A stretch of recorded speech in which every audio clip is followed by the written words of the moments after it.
की शुरुआत होगी। तो आइए सचिव महोदय, राज्य परियोजना निदेशक महोदय, आप सभी दीप प्रज्वलन में शामिल हो। तालियां आपकी ओर से जोरदार होनी चाहिए। नवनियुक्त पीजीटी शिक्षकों सदर समारोह की हुआ है कि हमारे शिक्षकगण हैं आज के इस अवसर पर आप सभी को आज के राज्य स्तरीय नियुक्ति पत्र वितरण चाबी भी प्रदान की जा रही है। स्कूटी का ये लगाओ, देखिए स्कूटी की चाबी भी प्रदान। तालियां कम पड़ रही है, तालियां दो ना हो। इन्हें भी 3 लाख रुपए, एक लैपटॉप और एक मोबाइल फोन, साथ ही स्कूटी की चाबी। कॉमर्स 2% पाने वाले ये ICSE बोर्ड रुपए, एक लैपटॉप और एक मोबाइल, ये सम्मान आपको प्रदान।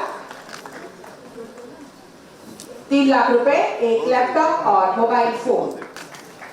Class 12 science, class 12 science ICSE board 3 lakh रुपए, एक लैपटॉप और एक मोबाइल फोन। 3 लाख रुपए, एक लैपटॉप और सारेना भारद्वाज टाउनशिप प्राची और क्लास 12। आप सभी को 3 लाख रुपए, एक लैपटॉप विद्यालय में जो टॉप किए हैं उसे सुभाषी वर्मा हो, सृष्टि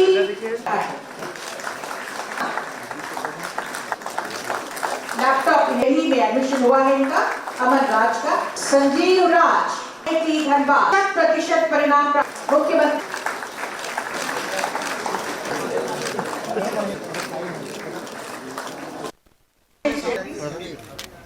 स्वर्ण श्रेणी में 49 लगातार होती रहे। और इसके बाद सहायक आचार्यों की नियुक्ति होगी। 6 से नियुक्ति रांची से संचना कुमारी, अनुपा शांति मिंज रांची से, पलामू से, पामगढ़ से प्रेम। और ये हायर एजुकेशन की जो खर्चे हैं कितने महंगे हो चुके हैं वो आप सब लोगों को मालूम। हम लोगों ने और हमारे राज्य में जो यहाँ के लोगों का जो आर्थिक स्थिति है वो किसी से छुपी नहीं है।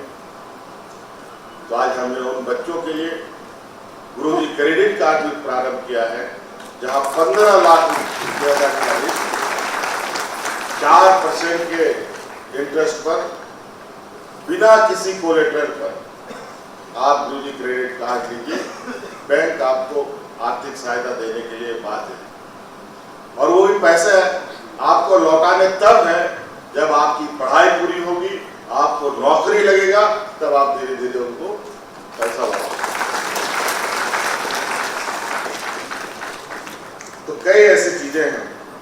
आज हम लोगों ने पहली बार छात्रवृत्ति भी अपने स्कूलों में बढ़ाया है। कितना हम लोगों ने काफी उसमें इजाफा भी किया है। तो कई चीजें हैं, अभी हमें और भी करने की आवश्यकता है। इसलिए आज तो मैं अभी पूछा, मुझे भी मेरे दिमाग से उतर गया था कि आज बच्चों को जो सम्मान राशि देने की बात थी वो हमारा पहला ही ये था कि जैसे बच्चे स्कूल से पास आउट हों, पैसे के अभाव में उनका एडमिशन ना रुके, इसलिए फर्स्ट सेकेंड थर्ड को सम्मान राशि तुरंत उपलब्ध कराने का।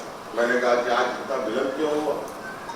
मुझे अचानक मेरे दिमाग से उतर गया कि हमारे आदरणीय शिबू सोरेन जी का तबियत खराब, उनका निधन होना, उन्हीं में हम लोग सब व्यस्त रहे। और इसी बीच हमारे शिक्षा मंत्री जी का भी हमारे बीच से चले जाना, आज इस सम्मान राशि को देने में हमें थोड़ा विलंब हुई। आगे से चाहेंगे कि ये चीजें समय अवधि पर हो ताकि उस पैसे का सदुपयोग हमारे बच्चे सही समय पर कर पाए।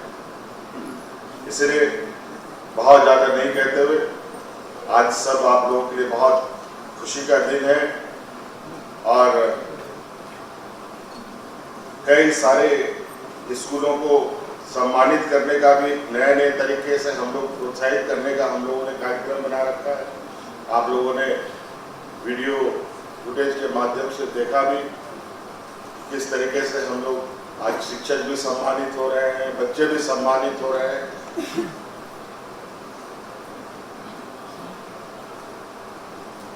तो हम चाहेंगे कि जितने भी आप सभी लोग कोई छात्र छात्रा के रूप में स्कूलों में है, कोई शिक्षकों के रूप में स्कूलों में है, अलग अलग तरीके से आप लोग शिक्षा के क्षेत्र से जुड़े हुए हैं और सरकार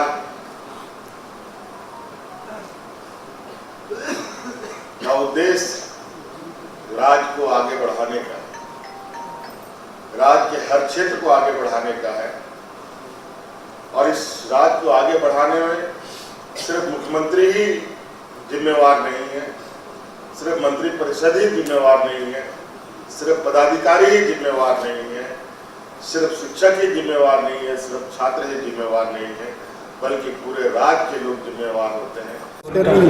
मैं बहुत अच्छा महसूस कर रही हूँ। मेरे लिए आज बहुत ही खुशी का दिन है, बहुत ही ये गर्व का अनुभव कर रही हूँ। अच्छा, अब तक लोग जो दिव्यांग होते हैं उनको एक थोड़ा सा बोझ की तरह देखते हैं, आपकी जो उपलब्धि रहा है इस रूप में देखते हैं, कितना चुनौती कितना चुनौतीपूर्ण रहा है मैम?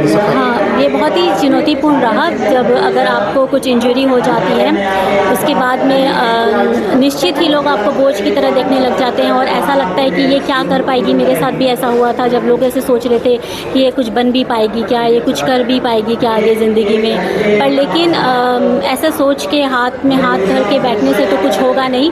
उस समय में मैंने ऐसा संकल्प किया कि मुझे लोगों की बातों में नहीं आना है, क्योंकि ऐसे बहुत सारे उदाहरण हैं जो ज़िंदगी में आगे बढ़े हैं और मैंने उनको देखा और मैं कुछ ऐसा करूं कि लोग मुझे देखें कि हाँ, किसी को भी ऐसा महसूस करने की ज़रूरत नहीं है कि अगर आप विकलांग हो गए हैं तो आप ज़िंदगी में कुछ मंजिल को पा नहीं सकते, कुछ हासिल नहीं कर सकते। ऐसा कुछ भी चीज़ नहीं है जो आप पा नहीं सकते, ऐसा कोई भी शिखर नहीं है जिसको आप प्राप्त नहीं कर सकते। अगर आपके मन में वो संकल्प हो, वो इच्छा हो उसे पाने की, तो आप कुछ भी प्राप्त कर सकते हैं। थोड़ी सी अपनी जर्नी के बारे में बता दीजिए, कैसे शुरुआत रहा और कैसे ये पूरी चीज़ें? मेरी जर्नी तो ऐसे शुरुआत हुआ कि मैं जब 7 साल की थी तो मुझे बॉम्ब ब्लास्ट में इंजरी हो गई थी और फिर उसके बाद में मैंने पढ़ाई जारी रखा। शिक्षा ही एक ऐसा क्षेत्र था जिसके दम पे मैं आगे बढ़ सकती थी। मुझे ये शुरू में ही पता चल गया था क्योंकि मेरा रुचि भी उसी में ही था। मुझे पढ़ाई करना बहुत पसंद था शुरू से ही और मुझे पढ़ना और पढ़ाना दोनों ही बहुत पसंद है। तो मैं इसीलिए यहाँ पर इसीलिए फिर मैंने पढ़ाई जारी रखा। मैं खुद 12th में टॉपर रही हूँ। मैंने फर्स्ट टॉप किया था। मुझे गवर्नर से भी अवार्ड मिला है। मुझे राष्ट्रपति, मैं इम्फाल मणिपुर से, मुझे गवर्नर से भी अवार्ड मिला है और मुझे राष्ट्रपति APJ अब्दुल कलाम जी से भी मुझे अवार्ड मिला है। राष्ट्रपति से अवार्ड मिला है? हाँ। कब, कौन से वर्ष में? 2004 में। ये टॉप की थी, कॉमर्स स्ट्रीम की टॉप। अच्छा। हाँ, तो मैं और मेरी मम्मी वहाँ अकेले रहते हैं, इसीलिए मेरा होम टाउन हजारीबाग है। मेरी दोनों बहनों की शादी भी हजारीबाग में हुई है, तो हम और दोनों वहाँ अकेले रहते हैं और फिर आगे जाकर भी कैसे होगा, इसीलिए मेरी मम्मी की भी ये दिली ख्वाहिश थी कि मुझे हजारीबाग में मेरी नौकरी लग जाए। तो भगवान के आशीर्वाद से और आप सबके आशीर्वाद से आज मुझे ये नौकरी मिली है और मैं चाहती हूँ कि भगवान की ऐसी कृपा बनी रहे जिससे कि मैं अपने बच्चों को, अपने जो मेरे स्टूडेंट्स हैं, मैं उनको अपने बच्चे ही बोलती हूँ, तो मैं अपने स्टूडेंट्स लोगों को ऐसा बना पाऊँ कि वो ज़िंदगी में कभी भी किसी पर निर्भर नहीं रहे, हमेशा आगे बढ़े। आज क्या क्या मिला? मुझे एक सर्टिफिकेट मिला है, लैपटॉप मिला है, फ़ोन मिला है और स्कूटी मिला है और 3 लाख का चेक। पैसे का क्या उपयोग करिएगा? पैसे का फिलहाल तो मैं अभी कोई उपयोग नहीं करूंगी, बाद में अगर पढ़ाई में वो मेरे काम आ सकता है। अभी मैं JEE की तैयारी कर रही हूँ। तो उस आगे की पढ़ाई में इस पैसे का उपयोग होगा? जी। पापा क्या करते हैं? पापा इलेक्ट्रिशियन है।